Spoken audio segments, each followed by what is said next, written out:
Hi guys, how you doing? My name is Chalice. I'm with the Illuminerdi. How are you doing? Hi. I'm good. I'm good. I want to know what kind of work went into tracking down footage from over 30 years ago for this. It was, first of all, we had to put out the bat signal to make sure that people submitted their footage. But part of that challenge was that these tapes were sitting in garages collecting dust and hadn't been seen in decades.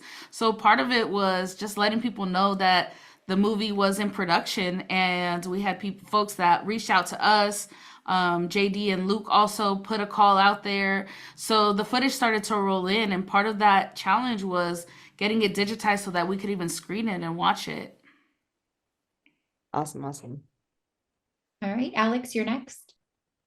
Well, and kind of similar to that, you obviously have interviewees in the doc who are well known, and then you have some who have very, I would say, traumatizing, semi-traumatizing experiences from their times at Freaknik. What was the process like to find, let's say, the non-performers, the non-musicians, the non-headliners to be interviewed, and the sensitivity that you guys approached with asking people to share their stories and kind of revisit trauma? Yeah, I think that is a very good question. And part of that process, Freaknik was really built from the community. And so part of that was going back to the community, people that live and know Atlanta and know other folks, and really build that trust with the community and ask folks to share their story. In regards to Stacy, who sat down with us, we know that it may not be easy for survivors or victims of sexual assault to come forward and share their story. She shared her story back in the 90s when this happened. And so we came across that archival. And then by way of that, we were able to identify her. But really just giving her the space to share her story and her experience in whatever capacity she wanted to. But wanted to make sure that we did hold that space and make her feel safe, because that was experience that many women unfortunately had at Freaknik. And so she, we're really grateful that she was brave enough to sit down and talk to us and relive that, especially since it happened so long ago. And it was important for us to cover that in the film. And just really quickly, there was a lot of joy and there was a lot of pain in Freaknik, and they coexisted at the same time. And so, for us to tell the story, we had to tell the full story, which was the fun and the parting, but there was also some really negative things, which was ended with the demise. So just wanted to tell the full picture. Hi, thank you so much for being here, guys. My question is, so you've spoke about all the work, that went into this project, and you really strove to tell this story with a lot of nuance. And so my question is, was there anything like in your research and putting this project together that really surprised you or that really shocked you? Was there anything specific that stood out when you were putting this all together? I think the origin story, it was something that is not very commonly known, and so to know that these kids put something together out of necessity, right? They couldn't afford to go home for spring break. All these other places that had spring breaks weren't really catered to Black kids, and so really learning that origin story and how it turned into what it was very surprising for me to learn, and I think it'll be surprising for a lot of the audience to hear and learn about how Freaknik really got started and the original intent behind it. One thing which I think we were able to highlight is the fact that the city was struggling to try to figure this out. You have these young African American students in a black city. You have a lot of white business people who didn't like the traffic and all of the stuff that happened. And so Mayor Bill Campbell had it like sort of a quandary, right? How do you make sure that the community is safe, but how do you make sure that both the business owners and everybody did it? So we wanted to make sure it just wasn't a political, wasn't just a party, but there was a political backstory to the film as well. Hola, my name is William. I'm with Film Snob Reviews. Hello, thanks for being here, guys. We appreciate you. Uh, fellow EP Jermaine Dupree mentioned something in the interview one of his interviews that I thought was really cool. So I wanted your guys' take on it. He said that the lasting legacy of Freaknik was one of creativity.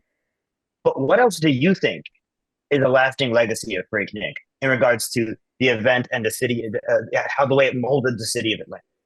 Well, I think that in some ways it became sort of this black mecca for African Americans, whereas Harlem or maybe Los Angeles might have been that before. And I think that if you were a young business person, a young musician, if you're a young artist or whatever you were doing, there's a lot of economics and hustle that went into Freaknik and people, businesses and entrepreneurialism. So you can, I think, track some of how the millennials of today or Gen Z are really business oriented came from that creative period. The 90s, I'm biased, I'm from the 90s, but I think the 90s was the sort of one of the greatest cultural periods in the history of the United States, not just as a black person, but just culture and music. So the 90s and creativity and Freaknik, they're just sort of all married together.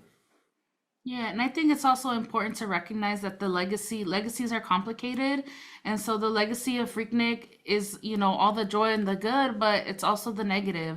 And that's any legacy that you look at. It's part of life. And so we wanted to make sure that we were capturing all of that and that all of that is part of Freaknik. Yep. Okay, so what do you guys think a modern day Freaknik would look like? I know it won't be as chaotic as that because there's so many camera phones and all that, but what do you guys think if we were to try to bring that back, revive it, right? What would it look like? I think 21 Savage's party that we cover in the film is really the closest example that we've seen to a Freaknik. He does a theme party for his birthday every year, and for a couple years in a row, he did a Freaknik theme, and down to the cars, the music, the clothes. I feel like he really did a great job at capturing the essence of Freaknik. Yeah, today, you got your One Music Fest, you got Rolling Loud, you got Coachella.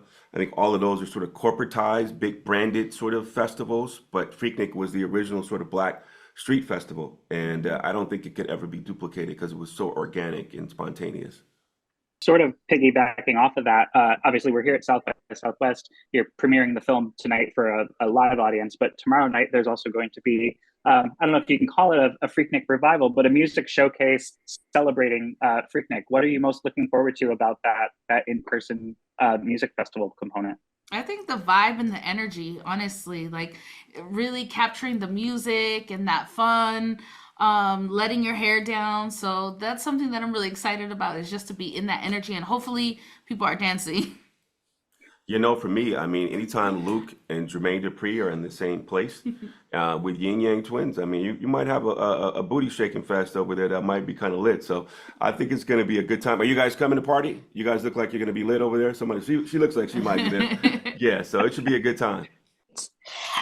So you touched on this earlier, but I was just wondering if you guys could speak about sort of the uniqueness of Atlanta, the city and the community, and how Freaknik was able to become what it was, at the time in this city, and again, what you uncovered, in putting this documentary together.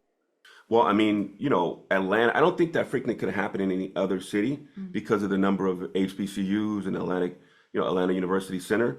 The black political base that's there. It has the history from Dr. King to Ralph Abernathy to Maynard Jackson, who was the first African-American mayor in Atlanta. So Atlanta as a cultural base for African-Americans really set the table and set the place for Freaknik. I don't think, I'm from the Bay Area. I don't think the Freaknik could have happened in Oakland. It couldn't happen in Los Angeles because it only could have happened, I think, in Atlanta. And Atlanta really is like the main character. This is a film about a thing, but really the main character of Freaknik and the star is Atlanta.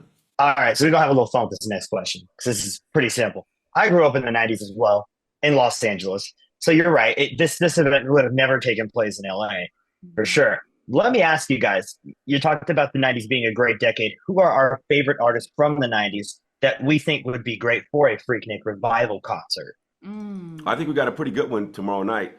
So with Luke and JD, but as a person who lived through that era in a major way, it would have been great to saw my boy Pac there. It would have been awesome. He obviously was at Freaknik in real life. Been good to see Chris, Biggie there. Some of the people who lost their life, unfortunately, at that time. There's a lot of great artists, I think, from the 90s who could have, maybe Kurt Cobain would have popped up and got it lit back in. Yeah, he's a 90s icon.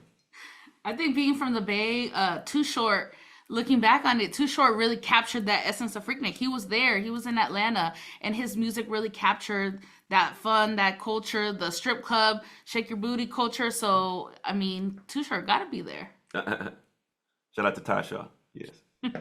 What was the conversation like where you guys sat down and was like, hey, after all this time, now is the time for us to tell this story? I think a lot of the people came forward to talk about it because it was a source of fun and joy. But there's also people like Kathleen from the Visitors Bureau who it wasn't a source of joy. And the young lady we interviewed who was assaulted. And so I think that we wanted to make sure that we told a full story, you know what I mean? And so that's why I think we were able to kind of get a lot of different kind of people from politics, from sports, Jalen Rose, people like that. So it was a full course meal. Well, kind of coming off of that a little bit, why do you think it is that we love the 90s so much, that we're looking back on that decade with such halcyon memories? I think there was just so much culture brewing at that time. I mean, everything was fun. Even the clothing was so bright and colorful. It really comes down to the energy of that time. And maybe that had to do with a lot with the fact that we were, we were people to people, belly to belly, right? We were in each other's faces and spaces, and we were more connected as a whole, as a people. So I think that that's probably something that this generation really yearns for. We're all on our phones and on social media. I mean, even doing this interview over Zoom. Yeah, no, I mean, I think that, as a person who came of age in that time as a young man in America, culturally, musically, politically, Bill Clinton, I love the 90s. People can't get enough of it. I think the country experienced, like, the LA riots, just so much happening in the 90s that just wasn't the music. It was culture. It was a lot of different stuff. And I think that today there's a lot more people aren't in the moment. One of the things we talk about in the film is why Drake, Lotto, all these people, 21 Savage, are fascinated with the 90s, because everything was a little bit, more fun or kind of, and less, I think things aren't as safe today. Imagine you're trying to have a Freaknik kind of thing right now in New York City or in LA. It's all over the city. I think it'll be a little bit dangerous. And so, it was that moment in time. It's like a genie in a bottle, Freaknik. And so we were able to document that time. And I know everybody want to go back to the 90s, but 2024 is a pretty good time too as well.